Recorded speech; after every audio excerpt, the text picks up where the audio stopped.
Confederal, Podemos, En Marea, en Comú Podem. Tiene la palabra la diputada doña Alexandra Fernández. Gracias, señor presidente. Bueno, en primer lugar, agradecerle al señor Niño que su comparecencia aquí para informar de los presupuestos generales del Estado en materia de sus varias responsabilidades. Desglosaré mi intervención en dos partes, correspondiente a dos de los ámbitos de competencia de la Secretaría General de Infraestructuras, centrándome sobre todo en el capítulo de infraestructuras viarias y en el capítulo de infraestructuras ferroviarias.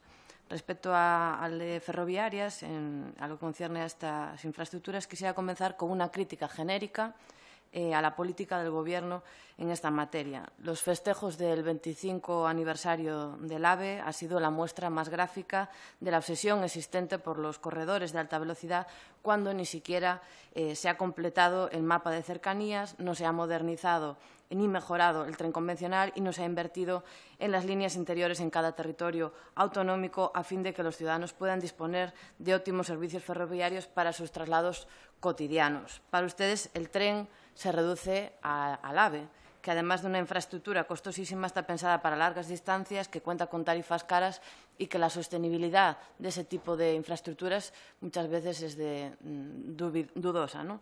Se han invertido ingentes cantidades de dinero público en estas líneas, sobre todo para poder ir a Madrid en poco tiempo, obviando que los ciudadanos necesitan que se les garanticen también otro tipo de desplazamientos internos y que además esto incide en un modelo radial que fomenta el desequilibrio territorial. Usted ha hablado de cohesión social, de equilibrio territorial, pero este modelo, cuando lo vemos en el plano, no son las palabras, es el plano, es el espacio físico, no colabora con ese equilibrio territorial, sino todo lo contrario. Si ustedes apostaran por un modelo policéntrico, con varios núcleos polinucleados, estaríamos en un modelo mucho más equilibrado territorialmente que el que tenemos que se basa principalmente en el centro y periferia. Bueno, por lo tanto, solo invierten en nuevas líneas de alta velocidad, no se están mejorando las existentes, pero es que incluso se están desmantelando algunas vías, como es el caso de la antigua FEVE, hoy denominada ancho métrico, entre Ferrolterra, A Mariña y Asturias, y que se le están destinando partidas realmente ridículas, 15.000 euros y 387.000 euros para la provincia de Lugo y A Coruña, y que además no tienen programación futura. Cualquiera que coja un tren entre A Mariña o Ferrol puede comprobar el deterioro y el abandono de esta línea. También se están ignorando las necesidades en servicios de proximidad. Galicia es de las pocas comunidades autónomas que carece de servicio de cercanías. En ejercicios presupuestarios anteriores sí que figuraba algún tipo de partida para el estudio del tren de cercanías y ahora ha desaparecido por completo.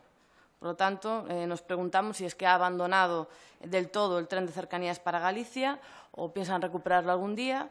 Es el servicio ferroviario que más necesita precisamente la población para los desplazamientos diarios y que además, bueno, dentro de las áreas metropolitanas como Vigo, Coruña, que tienen una población de 500.000 de habitantes, pues está perfectamente justificado en cuanto a densidad de población y que además haría más viable otro tipo de infraestructuras como el eje atlántico, aportando mayor número de tráfico de pasajeros, ¿no?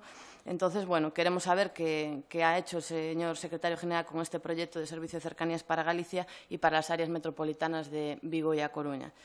El deficiente y limitado estado de los servicios interiores, los denominados regionales, que es lo más parecido que tenemos a un tren de proximidad, va a seguir igual o peor debido a la falta de inversión en su mejora. De nuevo, quiero ejemplificarlo con otra de las líneas en absoluto estado de abandono y perceptora de pequeñas inversiones, como es la línea Ferrol-A Coruña, que cuenta con servicios propios del siglo XIX. Dado que Ferrol quedó excluida del eje atlántico, un modo de garantizar el tren sería modernizar la línea con inversiones adecuadas. Sin embargo, para este ejercicio solo hay 500.000 euros. ¿Qué van a hacer con estos recursos? ¿Qué se puede avanzar con tan poca cantidad de presupuesto? ¿Van a abandonar este proyecto? Luego también tenemos dudas sobre en qué consiste en concreto el plan de electrificación a 25.000 voltios entre Vigo y Tui, con 1,5 millones para este año y otras partidas como la electrificación entre Monforte y Lugo, con partidas también muy bajas. Nos da la sensación de que se ponen cantidades irrisorias para que parezca que se está apostando por ese tipo de infraestructuras, pero que en realidad no tenemos cantidades suficientes que permitan ejecutar nada. También nos llama la atención la irrisoria partida destinada a la prolongación del eje atlántico ferroviario hasta Portugal, es una conexión evidentemente necesaria. Tenemos la capacidad de conectar desde A Coruña hasta el sur de Portugal todo el eje atlántico, y que por culpa de unos pocos kilómetros no tengamos esa conexión, pues llama realmente la atención. Y que solo se destinen 100.000 euros para ejecutar esa conexión, pues no lo entendemos. No sabemos si está en las previsiones del Ministerio ejecutar esa conexión o no, si van a apostar por la modernización de la línea con Portugal desde Vigo. También, dada la inexistencia de partidas para las conexiones ferroviarias con los puertos exteriores de Ferrol y A Coruña, queremos saber si se han descartado estas infraestructuras necesarias para las comunicaciones de mercancías, y el hecho de que se plasmen pequeñas partidas sin proyección futura para los proyectos LAB entre Ourense y Lugo, Ourense-Vigo y Lugo-A Coruña, si tiene algún sentido, finalidad, su denominación en los presupuestos generales, pero donde no se le da otra vez partida presupuestaria. Entonces, no sabemos si es que ustedes están tratando de mantener algún tipo de ficción sobre un modelo de alta velocidad que parece que es imposible de ejecutar. O sea, ustedes recogen esas partidas, pero sin realmente dinero suficiente para que se ejecuten, y, por lo tanto, ni estamos avanzando cara a ese sentido de desenvolver la alta velocidad, pero al mismo tiempo están generando un tapón para que se desenvuelva otro tipo de alternativa. Entonces, queremos saber qué es lo que opina usted sobre estas vías que no tienen partida prácticamente presupuestaria. Y en cuanto al AVE Madrid-Ourense y el constante baile de fechas de finalización del tramo Lubián-Ourense, que es la línea que se lleva casi toda la inversión de Fomento en materia ferroviaria, le quería preguntar por la fecha exacta de finalización de esta línea. A mí me gustaría enseñarle este gráfico, que es de las inversiones del sector empresarial y fundacional en Galicia. Esto de aquí es el AVE Ourense-Madrid. Esto que ves aquí, que probablemente de lejos ni se vea, es el resto de las inversiones. Cuando realmente hay un grado de ejecución tan bajo como el que tenemos, la inversión real es prácticamente nula. O sea, estamos generando unas expectativas mediante unos presupuestos, como fueron los del 2016, y se está repitiendo en el 2017, que cuando el grado de ejecución es tan bajo, pues tenemos un bluff realmente con la inversión real en Galicia. Por lo tanto, creemos que cuanto antes acabe en la línea de alta velocidad de Ourense, mejor, para poder desenvolver otro tipo de modelo de infraestructuras alternativo, pero queremos saber cuál es la fecha para esa conclusión. Y conste que, además, será sin la variante a Ourense. Es decir, los trenes de alta prestación pasarán por el centro de la ciudad, y de la variante nada sabemos porque no consta en el proyecto de presupuesto. ¿Significa esto que ha descartado por completo la construcción de la variante a Ourense? Y luego, en materia de carreteras, como reflexión genérica inicial, desde el Grupo Confederal de Unidos Podemos, en Comú Podem y en Marea, creemos que se debería realizar un análisis global del actual mapa de carreteras, que combina vetustos viales nacionales, autovías y autopistas que se han ido añadiendo sin un análisis previo entre lo viejo y lo nuevo.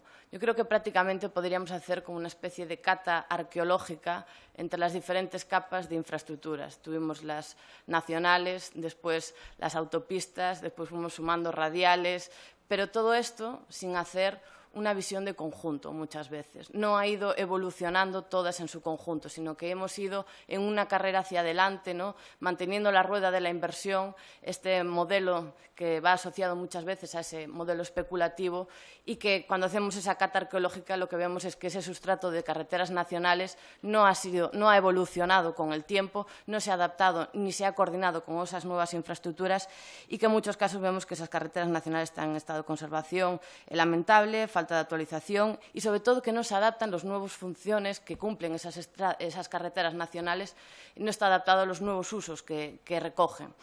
En territorios como Galicia el caso es más grave, porque esas carreteras nacionales pasan por un espacio que tiene una dispersión poblacional muy grande y que convierte esas carreteras nacionales incluso en ciudades lineales, ¿no? Y, por lo tanto, requiere de nuevos usos y adaptarla a esa funcionalidad nueva. Por lo tanto, requeriría un estudio de las carreteras nacionales en su conjunto y ver en qué tramos se podrían adaptar a convertirse en travesías urbanas o viales de comunicación entre población. El Ministerio de Fomento las ha congelado en el tiempo y no ha llevado a cabo un ejercicio, como digo, de análisis análisis sobre su situación a medida que pasaban los años y se modificaban sus características. El furor constructivo ha llevado también a construir nuevas autovías que en algunos casos discurren paralelas a las carreteras nacionales y muchas veces autovías en paralelo a otras autovías, en este sinsentido que vivimos, sin detenerse en la necesidad de mejorar la mejora integral de muchos de estos viejos viales y hacerlo de una forma coordinada. Y voy acabando ya. La falta de adecuación y mantenimiento pues, genera también graves problemas de seguridad vial. Nosotros lo vemos sobre todo en carreteras como la Nacional 120 o la Nacional 6.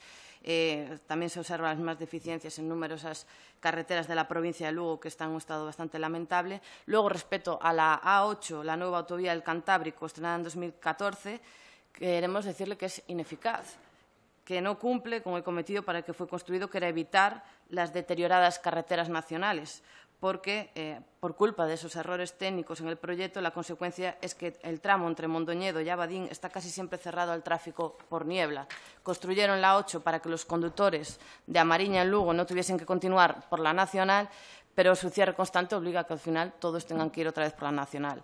Y dado que no tienen disposición a solucionar esto, queremos saber qué van a hacer con esta carretera A8, porque hasta el 2019 parece que no lo van a resolver, según los presupuestos. Lo que deberían hacer es mejorar también la carretera nacional que está prestando servicio ahora. Y acabo ya. También es censurable las irrisorias cantidades contempladas en el proyecto de la entidad SEITSA para la necesaria reforma de la Nacional 550, que es la que cruza Galicia de norte a sur y, como digo, construye casi una ciudad lineal alrededor de este vial y que es el alternativo a la AP9. Esta Nacional 550, lo lógico sería que se adaptase a esa nueva funcionalidad y que se utilizase la AP9 para recorridos de larga distancia. Pero ante este periodo de crisis y con la AP9 sin rescatar, con los peajes que tenemos que pagar abusivos, hace que mucha gente tenga que utilizar la nacional para hacer distancias de largo recorrido. Y, por lo tanto, se está hibridando diferentes usos, un uso de distancia de cercanías y usos de larga distancia que generan un flujo de tráfico enorme en esta vía y graves problemas de seguridad vial. Lo lógico sería que tuviésemos una AP9 gratuita, ya saben cuál es nuestra posición al respecto, pero cuando menos hagan lo que puedan en cuanto a materia de seguridad vial en torno a la Nacional 550. Y respecto a las autovías A54, pues se señala en los presupuestos que hasta el 2020 no se va a acabar. Vemos que esto pasa con muchas de las propuestas que hay, como la variante Estrada. Todas se dilatan como un chicle hasta el 2020, que es cuando se tenían que haber acabado en el 2016 o en el 2017. Lo que hacen ustedes es dilatar los plazos para que no tener que invertir mucha cantidad en este 2017 y queremos saber si es que el año 2020 va a ser el año mágico de las inversiones o es que cuando llegue el 2020 van a seguir estirando las partidas hasta el 2022, hasta el 2023 y así infinitamente. Y, bueno, simplemente hacer esa reflexión de que hagan una estrategia global, general, que esté bien articulada y que la crisis, además, creemos que puede ser una oportunidad también en materia de infraestructuras, porque tenemos dos alternativas ante la crisis. Seguir manteniendo esa afición de una red de infraestructuras que no se sostiene, que es insostenible, y haciendo presupuestos de ciencia ficción, o tomarnos en serio esto que estamos viviendo de crisis económica y aprovecharlo para hacer un modelo mucho más racional, meter racionalidad en las infraestructuras y adaptar las intervenciones, sobre todo a las necesidades prioritarias y tener en cuenta la sostenibilidad del modelo a medio plazo. Gracias. Muchas gracias, señora Fernández. Es el turno del Grupo Parlamentario